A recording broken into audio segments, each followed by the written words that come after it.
Olá, meus amigos! Sejam mais uma vez todos muito bem-vindos. Nós vamos fazer aqui, nesse começo do ano de 2023, uma breve revisão dos principais julgados do Supremo Tribunal Federal e do Superior Tribunal de Justiça em matéria de direito penal e direito processual penal. Evidentemente, claro que há uma série de julgados relevantes, nós selecionamos alguns aqui, sobretudo aqueles que marcam uma guinada na jurisprudência.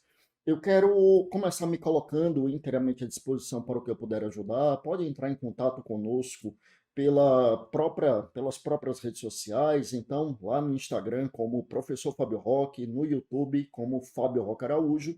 No que puder ajudar, nós nos encontramos à disposição. E sem mais delongas, veja só, eu já vou colocar aqui com vocês na tela que nós selecionamos realmente alguns julgados relevantes do STF e do STJ, como eu havia dito. Quero começar aqui, meus amigos, vejam só, trazendo, veja bem, aqui alguns informativos e começo aqui com esse informativo, número 755, que é de novembro de 2022, e também o informativo de número 761, de dezembro de 2022. Veja só, o que é que nós temos aqui? Para começo de conversa, tema: embriaguez ao volante, condução de veículo automotor sem a devida habilitação para dirigir, concurso material de crimes, substituição da pena privativa de liberdade por duas restritivas de direitos, legalidade. E no destaque nós temos assim: tendo havido a indicação de que os delitos autônomos resultaram de ações distintas, não incide o concurso formal dos tipos penais dos artigos 306, embriaguez ao volante, e o artigo 309, direção de veículo automotor, sem a devida habilitação do Código de Trânsito Brasileiro. Então, qual era a discussão aqui? Nós temos dois tipos penais. Né? Então, o conduzir sem a devida habilitação, artigo 309, e também temos ali o tipo penal do conduzir na situação em que a pessoa ingeriu substância alcoólica ou algum outro tipo de substância de efeitos análogos.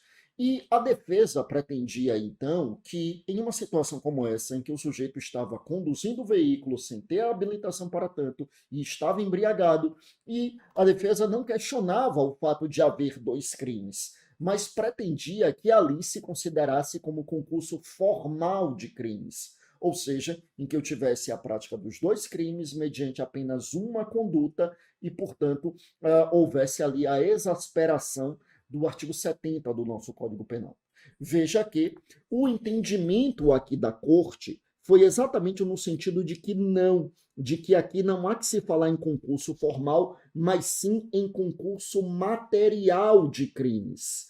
Então, veja que se colocou aqui que há a indicação de que os delitos autônomos resultaram de ações distintas. Ora, se eu estou diante de ações distintas, então não há que se falar em concurso formal, mas sim em concurso material, devendo as penas ser somadas. Evidentemente, em um caso como esse, veja que ainda assim foi possível substituir a privativa de liberdade por restritiva de direitos.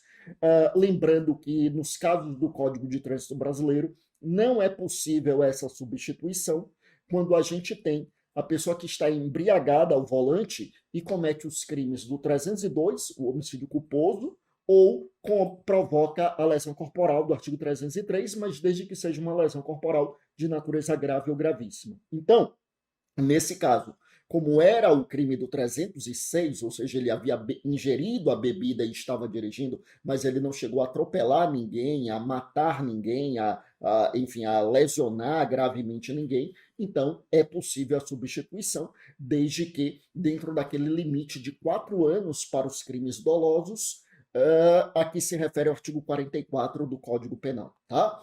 Então, essa é a ideia aqui desse julgado. Claro que aqui a gente tem a ementa do julgado e temos também informações do inteiro teor. Eu vou disponibilizar esse material para vocês. Não vou despender aqui o tempo de vocês lendo, porque o objetivo é exatamente fazermos uma síntese para trazermos a ideia principal desses julgados. Veja que foi um julgado aqui da 5ª turma do STJ, de relatoria do ministro Reinaldo Soares da Fonseca.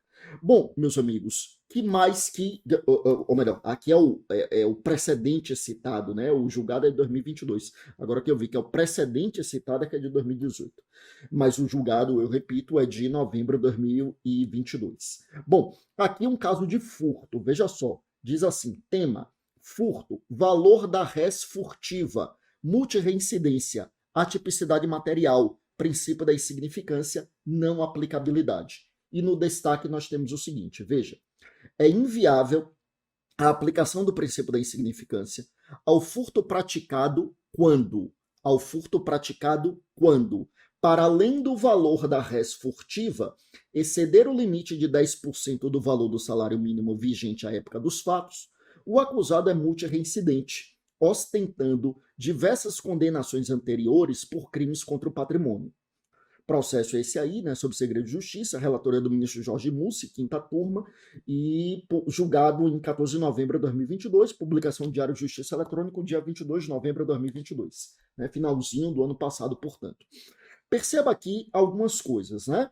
Primeiro, esse valor aqui, né? O limite de 10% do valor do salário mínimo. Cuidado com isso aqui, porque a gente tem alguns precedentes, tanto do STF quanto do STJ, em que eles estabelecem algum parâmetro objetivo para servir de critério para análise da insignificância, principalmente quando a gente fala em crimes patrimoniais, como nesse caso aqui. Mas, cuidado, é importante lembrar, esse não é um critério de caráter absoluto, né? Então, a gente tem precedentes como esse, aliás, muitos como esse, que falam no valor de 10% do salário mínimo à época dos fatos, mas temos outros que falam em 25%, em 1/3 do salário mínimo. Então, cuidado. Agora, realmente, a maior parte dos precedentes utiliza esse critério do 10% do valor do salário mínimo. Aqui, a coisa subtraída, a res furtiva, ela ultrapassava esse montante, né, em parâmetros patrimoniais, mas perceba que, para além disso, havia a questão da multireincidência. Aí é importante a gente lembrar o seguinte: no atual estágio da nossa jurisprudência, tem-se entendido que a reincidência, por si só, não afasta a possibilidade de falarmos em insignificância, né? Então, o sujeito furtou ali R$ 20, bem abaixo dos 10% do valor do salário mínimo, e ele é reincidente porque há 2 anos ele tinha sido condenado, transitado em julgado por um outro crime. Isso, por si só, não afasta, eu repito, a possibilidade de se reconhecer a insignificância e, consequentemente, o afastamento da tipicidade material.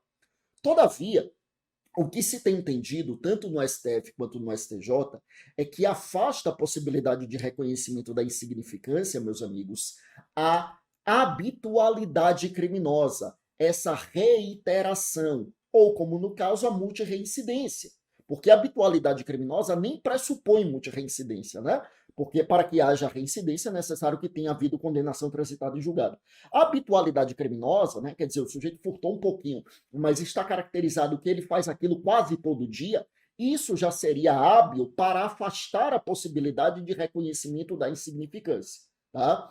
A reincidência por si só não, mas essa multireincidência, muitas condenações transitadas em julgado, levaria a uma caracterização dessa possibilidade efetivamente de falarmos em uma habitualidade criminosa, e isso afasta a possibilidade de reconhecimento da insignificância, tá? Então aqui afastou-se a possibilidade de se reconhecer insignificância por conta desses dois critérios, a multireincidência e o valor da coisa subtraída, que ultrapassava o limite de 10% do valor do salário mínimo à época dos fatos.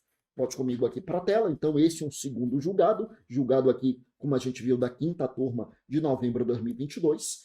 Tem aqui as informações do inteiro teor, eu fiz uma síntese daquilo, né, que temos aqui no inteiro teor, e a gente já avança aqui, meus amigos, para um outro precedente, veja só, tema, fraude no exame da OAB, corrupção ativa, dosimetria da pena, vetoriais negativas, culpabilidade elevada, bacharel em direito, fundamento idôneo.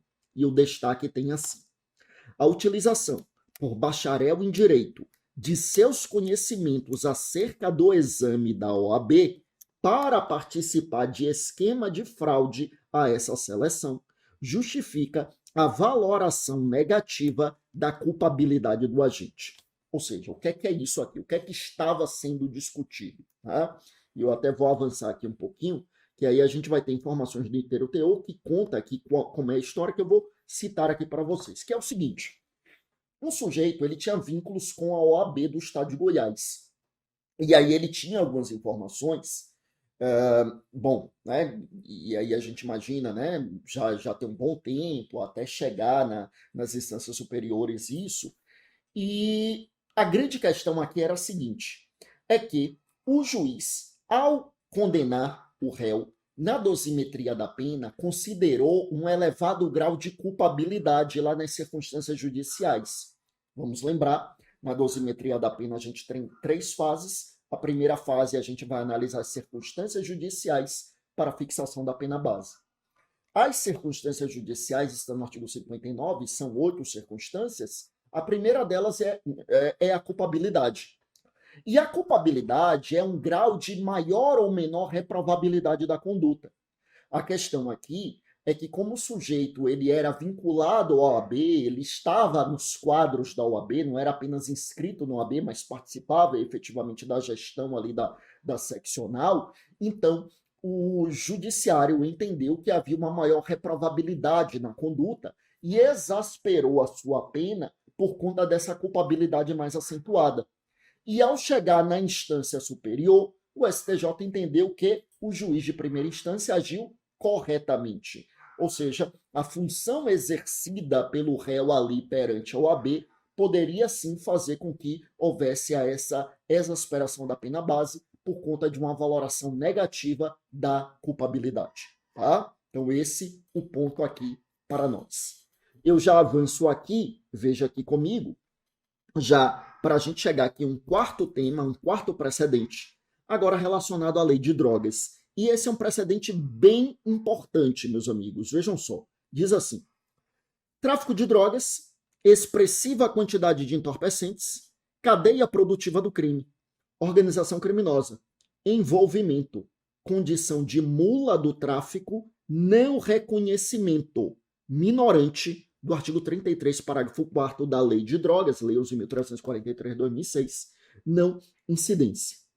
E o destaque diz assim: a elevada quantidade de drogas apreendidas, a multiplicidade de agentes envolvidos na trama criminosa, que perpassa pela contratação e pela proposta de pagamento, a forma de transporte da substância entorpecente, a distância entre os estados da federação e a nítida divisão de tarefas entre os membros do grupo descaracterizam a condição de pequeno traficante ou traficante ocasional, impedindo o reconhecimento do benefício do tráfico privilegiado.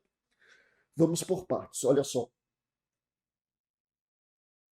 Aqui a gente lembrar o seguinte: a lei de drogas, né, essa lei que é citada aqui no julgado, Lei 11.343 de 2006, ela traz o crime de tráfico no seu artigo 33. E o parágrafo 4º desse artigo 33 traz uma minorante, ou seja, uma causa de diminuição de pena, que a jurisprudência convencionou chamar de tráfico privilegiado. Tá?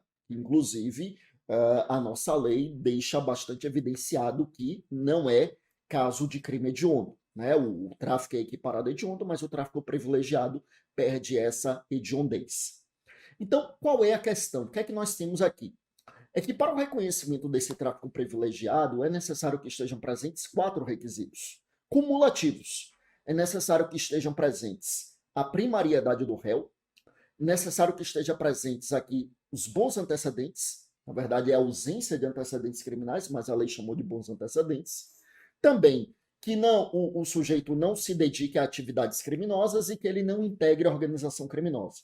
É necessário, eu repito, que os 4 requisitos estejam presentes cumulativamente. E aí vejam que os 4 requisitos são de caráter subjetivo. Ou seja, os 4 requisitos dizem respeito ao criminoso.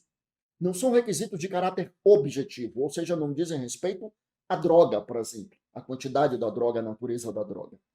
Todavia, o que é que esse precedente nos deixa bastante evidenciado quando ele fala da quantidade de droga? É que, meus amigos, embora não seja requisito para a caracterização do tráfico privilegiado a quantidade de droga, no caso concreto, a quantidade da droga aliado a outros elementos de convicção pode denotar que aquele sujeito integra a organização criminosa. E aí é bem interessante a gente lembrar o seguinte: o entendimento pacificado na jurisprudência no momento é no sentido de que a mula do tráfico, ou seja, aquela pessoa contratada para fazer o transporte da droga, a mula, a priori, ela não integra a organização criminosa.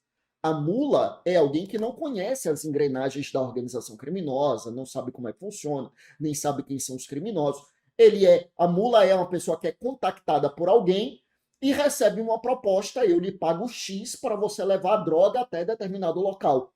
Então a mula, ela não integra a organização criminosa e, portanto, se estiverem presentes os demais requisitos, a mula faz jus ao benefício do tráfico privilegiado. Ou seja, a mula, se ela for primária, de bons antecedentes, e não resta provado, resta provado que ela não se dedica a outras atividades criminosas, então ela preenche o quarto requisito de não integrar a organização criminosa e, portanto, faria jus ao tráfico privilegiado.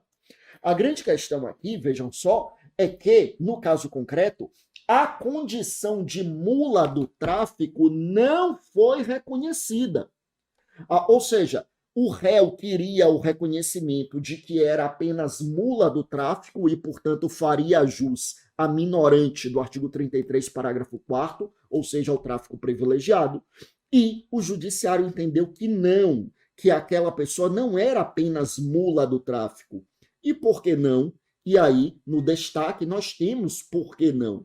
Porque havia elementos de convicção que denotavam ali que o sujeito integrava a cadeia produtiva do crime. Então havia ali, né, um tráfico contínuo, a distância entre os locais, os valores envolvidos, a quantidade de drogas envolvida, a prática reiterada. Então estava evidenciado que a pessoa ali não era apenas mula do tráfico e, portanto, ela integra a organização criminosa, e se ela integra a organização criminosa, não é um traficante ocasional e também não é um traficante de menor potencial lesivo, né? Quer dizer, não é aquele pequeno traficante que vende aquela pequena quantidade de maconha para os seus conhecidos na vizinhança.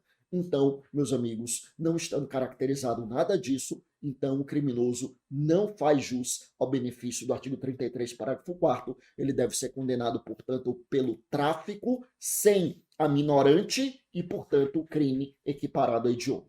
Tá? Veja comigo aqui na tela, então, como eu disse, um precedente muito relevante, porque é um tema muito comum na prática, seja no âmbito estadual, seja no âmbito federal. Lembrando que o tráfico transnacional é federal, né? O restante seria crime da justiça estadual, e muito comum na prática e, portanto, muito comum também nos concursos públicos, para aqueles que estão se preparando aqui para os concursos. Bom, que mais que nós temos aqui, meus amigos? Olha só. Dito isto, então, ainda avançando aqui, meus amigos, e aí é muito importante, então, a gente seguir aqui com o seguinte, né? Seguirmos aqui com o seguinte, veja só, o que é que nós temos? Tema, pacote anticrime, progressão de regime, execução em separado de cada uma das guias de execução, possibilidade, reincidência, consideração individual de cada delito. E no destaque, nós temos então o seguinte, olha só. Após as alterações promovidas pela Lei 13.964 de 2019, é possível a execução em separado de cada uma das guias de execução, de modo que o cálculo para obtenção do benefício, de benefícios que dizem respeito à execução penal, deve considerar a primariedade em parte da pena, a reincidência comum em outra e a reincidência específica apenas nas guias que dizem respeito a crimes da mesma natureza. Ou seja, qual é a questão aqui? Veja só. A lei anticrime, né, a Lei 13.964, ela é de 24 de dezembro de 2019, teve 30 dias de vacatio legis, entrou em vigor em 23 de janeiro de 2020, e entre outras muitas alterações, ela promove algumas alterações lá na Lei de Execução Penal, no artigo 112, que trata ali da questão relacionada meus amigos, aos requisitos para a progressão de regime. Então, para a progressão de regime, a depender do caso, nós temos patamares de lapso de tempo a ser cumprido que variam de 16 a 70% da pena. Então, por exemplo, o sujeito que ele é primário e ele comete um crime não hediondo, equiparado a hediondo, sem violência, sem ameaça, ele tem que cumprir 16% da pena para progredir de regime. Por outro lado, se alguém que comete um crime hediondo com resultado morte, sendo ele reincidente específico, ele tem que cumprir 70% da pena. Então, temos patamares que variam de 16 a 70% do tempo de pena que precisa ser cumprido para que haja progressão de regime. E aí a questão que acontece é a seguinte, meus amigos, vejam só. O que acontece, então, é que teremos situação na qual a gente vai analisar hipóteses em que o sujeito, às vezes, vamos imaginar, ele foi condenado por 3 crimes diferentes. No primeiro crime que ele foi condenado, ele era primário. Segundo crime que ele foi condenado, vamos imaginar aqui, né? Ele primeiro foi condenado por um furto. Depois ele foi condenado ali por tráfico de drogas. E depois ele foi condenado por homicídio qualificado. Então, no primeiro crime, crime de furto, crime não hediondo, ele era primário. No segundo, vamos imaginar que ele praticou o segundo crime quando já havia transitado em julgado o primeiro. Então, ele é reincidente. Mas não é reincidente em crime da mesma natureza, porque não é reincidente em crime hediondo, já que o primeiro, o furto, não é hediondo. O furto até pode ser hediondo quando é praticado mediante emprego explosivo, mas não é o meu exemplo. E o terceiro crime, homicídio qualificado, é crime hediondo.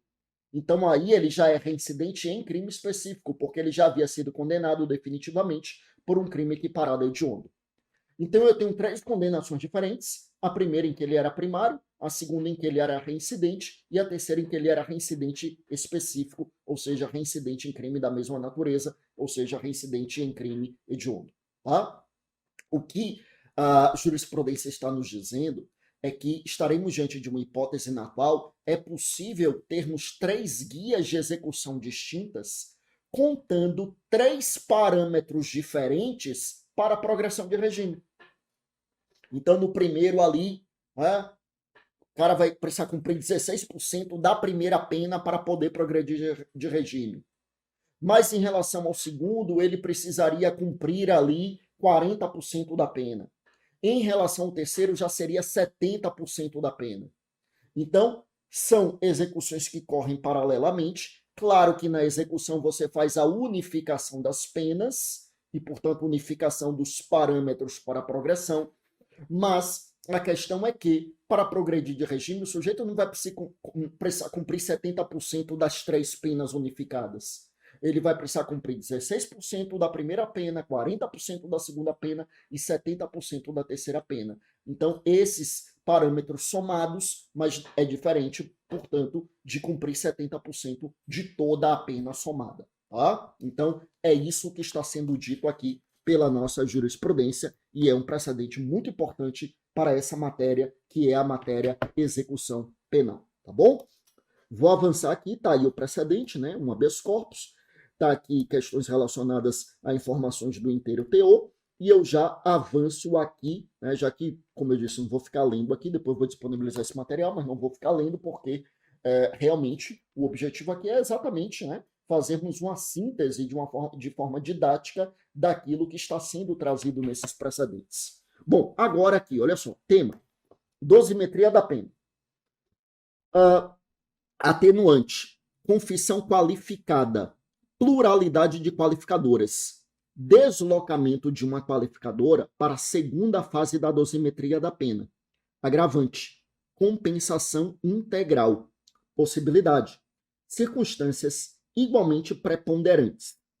Aí no destaque a gente tem assim: a atenuante da confissão, mesmo qualificada, pode ser compensada integralmente com qualificadora deslocada para a segunda fase da dosimetria em razão da pluralidade de qualificadoras. Tá, vamos entender isso aqui. Olha só. Primeiro, que é uma confissão qualificada. É aquela em que o sujeito confessa o fato, mas ele traz alguma objeção àquela sua confissão. Então por exemplo, não, eu realmente matei, mas foi em legítima defesa. Tá? Então, eu confesso o fato, mas eu trago ali, eu suscito ali uma excludente de licitude. Isso é uma confissão qualificada.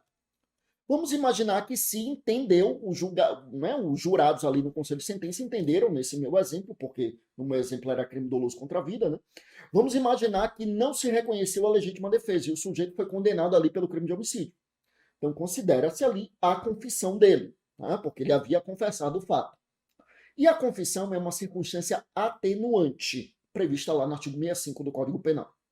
A questão aqui é a seguinte: o que é que acontece quando a gente tem agravante e atenuante? Uma, né, vai anular a outra, uma vai compensar a outra?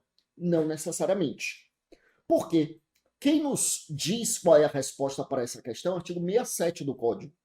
E o artigo 67 do Código Penal vai nos dizer que, no concurso entre agravantes e atenuantes, preponderam a reincidência, que é uma agravante, e as agravantes ou atenuantes que digam respeito à personalidade do agente ou aos motivos do crime. E aí, STF e STJ entendem pacificamente há muito tempo que a confissão espontânea é uma atenuante preponderante, porque é uma atenuante que diz respeito à personalidade do agente. Então, por exemplo, quando eu tenho uma reincidência e uma confissão espontânea, eu tenho uma agravante preponderante, uma atenuante preponderante, e uma compensa a outra. Mas se eu tenho uma confissão espontânea e eu tiver, por exemplo, a agravante, sei lá, da embriaguez pré-ordenada, aí a atenuante prepondera, então o juiz deve atenuar a pena e não agravá-la, tá? Qual foi a questão aqui? A questão é que havia mais de uma qualificadora. Vamos imaginar ali no crime de homicídio. Homicídio foi por motivo torpe e também foi mediante emprego de veneno. Tem duas qualificadoras. O que é que acontece quando a gente tem mais de uma qualificadora para o crime? A gente sabe, né, que não existe aquilo que a gente ouve na imprensa às vezes, homicídio duplamente qualificado, triplamente qualificado, isso tecnicamente não existe. O que é que acontece quando a gente tem mais de uma qualificadora? Uma das circunstâncias irá efetivamente qualificar o crime e as demais podem ser consideradas como circunstâncias agravantes. Tá? Aí o que é que acontece? Foi o que aconteceu aqui. Você tinha mais de uma qualificadora, uma foi considerada como qualificadora, outra foi considerada como agravante e era uma agravante preponderante. O que o julgado está dizendo é que, então, aquela qualificadora, na verdade, foi considerada como um agravante preponderante, lá da segunda fase da dosimetria da pena, mas que foi compensada com a atenuante também preponderante da confissão qualificada. Tá? Então, é essa a questão aqui. É só para reiterar, então, que a confissão qualificada pode sim ser considerada como um atenuante e essa confissão qualificada, ela e a confissão espontânea, ainda que qualificada, ela é uma atenuante preponderante, porque diz respeito à personalidade do agente. Bom? Então é essa a questão aqui, meus amigos. Vejam só, eu avanço então, tá aí, né? O julgado tá, né? O precedente está aí, julgado é de 14 de novembro de 2022, né? Ministro Antônio Saldanha Palheiro, da sexta turma, que né, foi o relator. Veja aqui as informações do inteiro teor em relação a essa temática. Vamos lá. Que mais que a gente tem aqui? Aí a gente tem aqui um precedente, na verdade, esse precedente aqui, na verdade, foi um precedente lá do processo civil, tá? Mas que também seria válido aqui para o processo penal, por isso que eu deixei aqui no nosso material. Mas a rigor, esse precedente aqui tem mais relação com o processo civil do que com o processo penal. Diz assim: embargos de divergência. Ajuizados contra acórdão do STJ, proferido em pedido de tutela provisória. Agregação de efeito suspensivo a conflito de competência. Não cabimento. Ausência de análise de mérito do recurso especial. Como eu disse, né, embora aqui diga mais respeito ao processo civil do que o processo penal, eu deixei porque é importante para nós, sobretudo, essa parte que diz respeito à ausência de efeito suspensivo no conflito de competência, né? O não cabimento de um recurso para conceder efeito suspensivo ao conflito de competência. Então, havendo ali um julgado envolvendo o STF, havendo ali um conflito de competência entre Justiça Estadual e Justiça Federal, está pendente de julgamento lá no STJ. O STJ diz que, provisoriamente, quem vai decidir é a Justiça Federal. Não há que se falar, meus amigos, aqui, portanto, né, em uma situação na qual vai caber um recurso para atribuir efeito suspensivo. Tá? Bom, o que é que nós temos, então, em relação a essa hipótese? Então, avançando aqui, está aí o julgado, está aí as informações do inteiro teor. Eu avanço, então, aqui para o informativo 758, de 28 de novembro, tema repetitivo 1155, execução penal, medida cautelar de recolhimento noturno e nos dias de folga, detração, possibilidade, interpretação do artigo 42 do Código Penal, monitoração eletrônica, desnecessidade, contagem, soma das horas convertidas em dias, remanescente, período menor que 24 horas, fração de dia desprezada. Ou seja, a questão aqui é o seguinte, tá? Ó, a gente vai lembrar primeiro da detração. Detração está no artigo 42 do Código Penal. É aquela ideia de acordo com a qual, quando ocorre uma condenação definitiva, né, a gente tem a aplicação de uma pena, a gente vai subtrair da pena o tempo de prisão provisória. Então, o cara foi condenado a 10 anos, mas ele está preso preventivamente há 1 ano, então esse tempo de prisão preventiva é detraído, de modo que o sujeito vai cumprir 9 anos e não os 10 anos, porque ele já está em prisão preventiva. Aí a questão aqui é a seguinte, tá, e se for uma medida de recolhimento domiciliar? Veja, não é a prisão domiciliar. Prisão domiciliar é prisão, né? E, portanto, caberia a detração. A questão aqui não é prisão domiciliar, é recolhimento domiciliar, que é uma das cautelares alternativas à prisão que se encontra no artigo 319 do CPP. Recolhimento domiciliar, eu repito. Na medida de recolhimento domiciliar, o sujeito ele fica recolhido em domicílio no período noturno e nos dias de folga. Né? Então ele sai durante o dia para estudar, para trabalhar, para desenvolver suas atividades, mas durante a noite e nos dias de folga ele fica recolhido em domicílio. A questão é, em um caso como esse, é possível que nós tenhamos, então, meus amigos, a detração desse período do recolhimento domiciliar? E o entendimento é no sentido de que sim, é possível fazer a detração. Agora, como o recolhimento domiciliar não é o dia inteiro, então a gente não vai contar dia a dia, nós vamos computar as horas. Então, olha, por cada dia ele fica recolhido a domicílio 8 horas, vamos imaginar. Então, ao cabo de 3 dias, a gente vai considerar ali as 24 horas, um dia inteiro. Mas e se no final deu ali de detração 6 meses, 25 dias e 4 horas? Aí, essa fração de dia, ela é desconsiderada da contagem. Por quê? Porque isso é o que diz o artigo 11 do Código Penal, que no direito penal devem ser desconsideradas as frações de dia.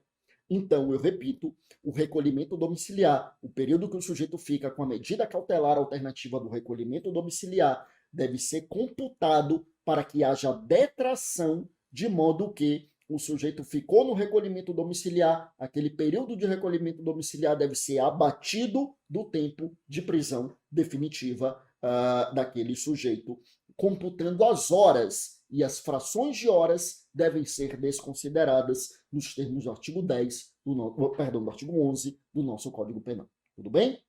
Dito isto, volte comigo aqui para a tela. Então, eu já avanço aqui, olha só, tá aí o destaque, né? Tá aí o precedente e as informações de inteiro teor, que eu já disse, vou disponibilizar esse material posteriormente. Aqui o objetivo é fazermos uma síntese de forma didática dessas ideias, né? O tema agora é o seguinte, olha só, condutas de plantar maconha para fins medicinais e de importar sementes para o plantio, limites da prescrição médica do tratamento, tráfico de drogas, atipicidade material, salvo-conduto, possibilidade. E o destaque nos diz assim: as condutas de plantar maconha para fins medicinais e importar sementes para o plantio não preenchem a tipicidade material, motivo pelo qual se faz possível a expedição de salvo-conduto, desde que comprovada a necessidade médica do tratamento. Processo sob segredo de justiça, relator o ministro Reinaldo Soares da Fonseca, quinta turma do STJ, por unanimidade, julgado 22 de novembro de 2022. Esse é um caso que, inclusive, na Justiça Federal já peguei mais de uma vez, né? Relatório médico falando da relevância para o tratamento, né? E pedido ali de salvo-conduto, né? Ou seja, habeas corpus preventivo, né? Concedida a ordem de habeas corpus preventivo, é expedido um salvo-conduto para permitir a importação das sementes de maconha ou plantio da maconha, enfim. Então, é possível, né, entendimento pacificado no STJ. Esse é um precedente relativamente recente, mas a gente tem precedentes mais antigos do STJ já nessa mesma linha de intelecção, tá bom? Vamos lá. O que mais? Bom, avançando aqui ainda, meus amigos, né? Tá aí as informações do inteiro teor, material que, como eu já disse, vai ser disponibilizado. A gente tem informativo aqui, 757, de 21 de novembro de 2022, que diz assim: fraude à licitação, bloqueio de bens, mandado de segurança, liminar suspendendo o bloqueio de bens na origem, suspensão de liminar e mandado de segurança, discussão sobre o cabimento de suspensão de segurança em matéria penal. E aí, o processo sob segredo de justiça, relator ministro Humberto Martins, uma decisão da Corte Especial de 16 de novembro de 2022. E aí, meus amigos, é importante, né, a gente lembrar, esse é um processo que está aqui em julgamento ainda, né, tá aqui, ó, o julgamento foi suspenso para continuidade na próxima sessão, mas esse é um julgado bem interessante porque, perceba, é um julgado da Corte Especial. A Corte Especial congrega, então, ali os 25 ministros, 25 ministros do STJ, né? O total de ministros do STJ é de 33, mas a Corte Especial é composta de 25 ministros que faz, e a Corte Especial faz, às vezes, de tribunal pleno, né? De plenário, né? Igual a rigor não tem um plenário, os 33 reunidos, né? A gente tem ali a Corte Especial, com 25 ministros, portanto. Bom, informativo agora, 756, de 14 de novembro de 2022, que diz assim: tema, Lei Maria da Penha, Lei 11.340 de 2006, medidas protetivas de urgência, artigo 22, inciso de número 1, 2 e 3 da Lei Maria da Penha, natureza de tutela provisória cautelar, caráter eminentemente penal, citação do requerido para oferecimento de contestação, descabimento, efeitos da revelia em caso de omissão, inaplicabilidade. E aí o destaque diz assim: as medidas protetivas de urgência previstas nos incisos de número 1, 2 e 3 do artigo 22 da Lei Maria da Penha têm natureza de cautelares penais, não cabendo falar em citação do requerido para apresentar contestação, tampouco a possibilidade de decretação da revelia nos moldes da Lei Processual Civil. E aí parece-me que realmente aqui é autoexplicativo, né, o destaque. Então, não se pode dizer que as medidas protetivas de urgência têm a natureza de tutela processual civil. Então, não há que se falar em contestação, não há que se falar em revelia, porque estamos efetivamente no âmbito penal. Então, as medidas protetivas de urgência estão no âmbito de cautelares pessoais de caráter penal, tá? Volte comigo aqui para a tela. Vamos lá, então tá aí o julgado, né? As informações do inteiro teor estão aí também.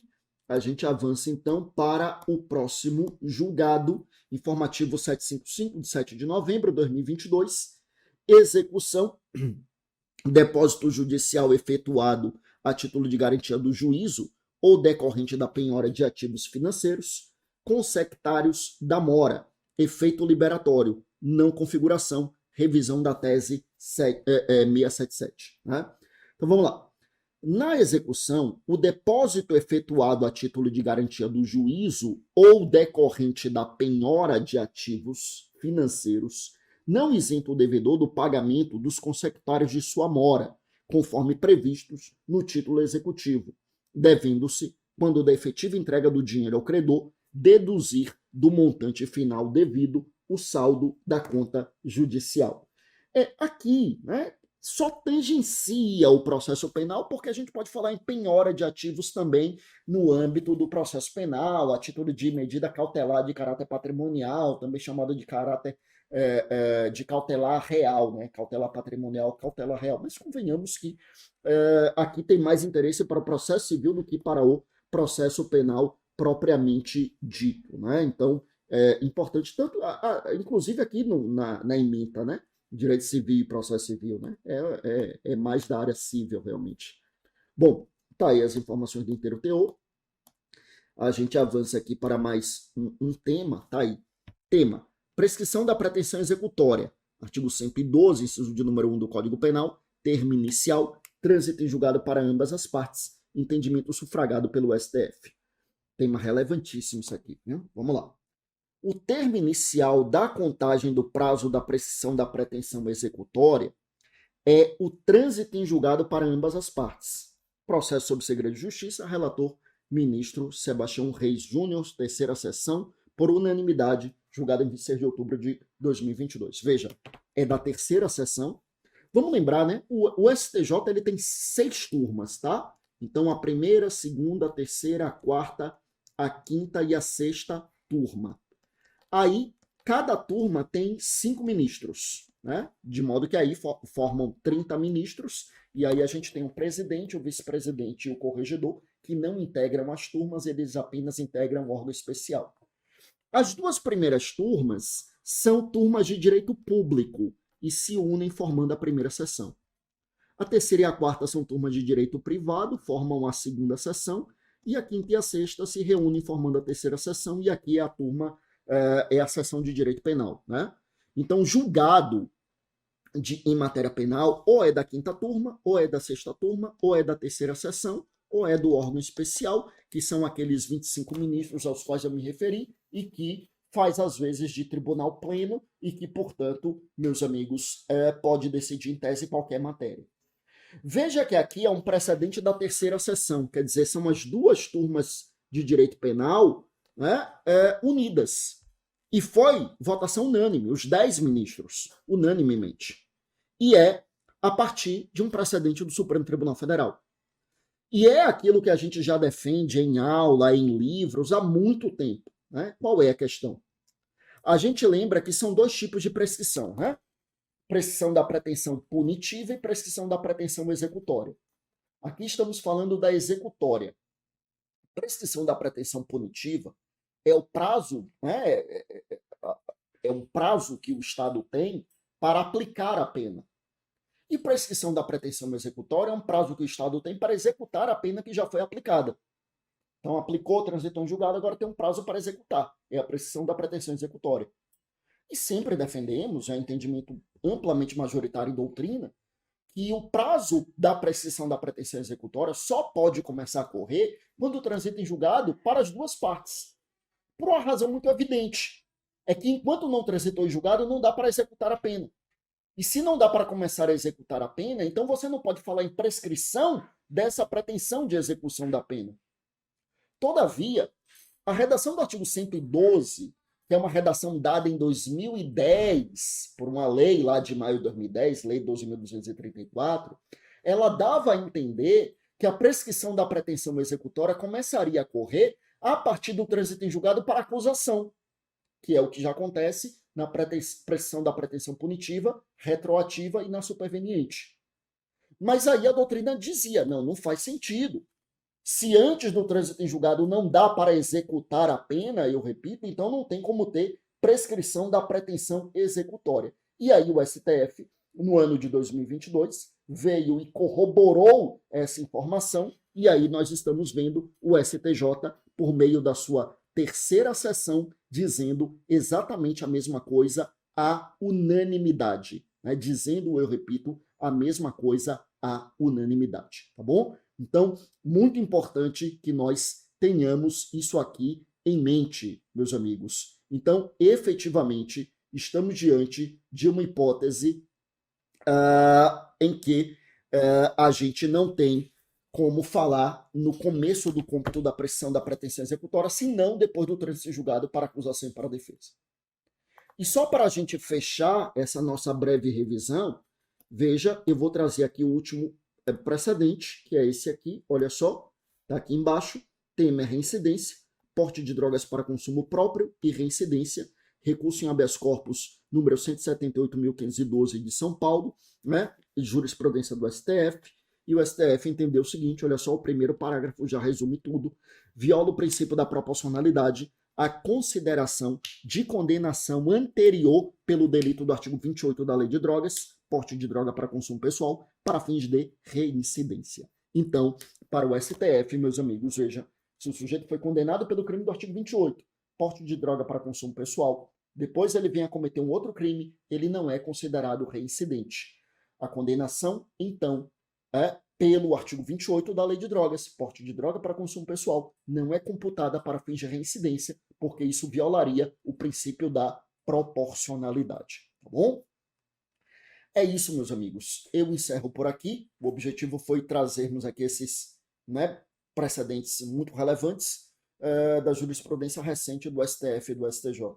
Eu sigo, mais uma vez, me colocando à disposição para o que eu puder ajudar. Pode entrar em contato conosco pelas redes sociais, nos acompanhe aí, sempre estamos procurando fornecer conteúdo jurídico gratuitamente, no Instagram como @professor Fábio Roque, no YouTube como Fábio Roque Araújo. No que puder ajudar, nós nos encontramos inteiramente à disposição. Foi um prazer, fiquem com Deus, até a próxima, bons estudos.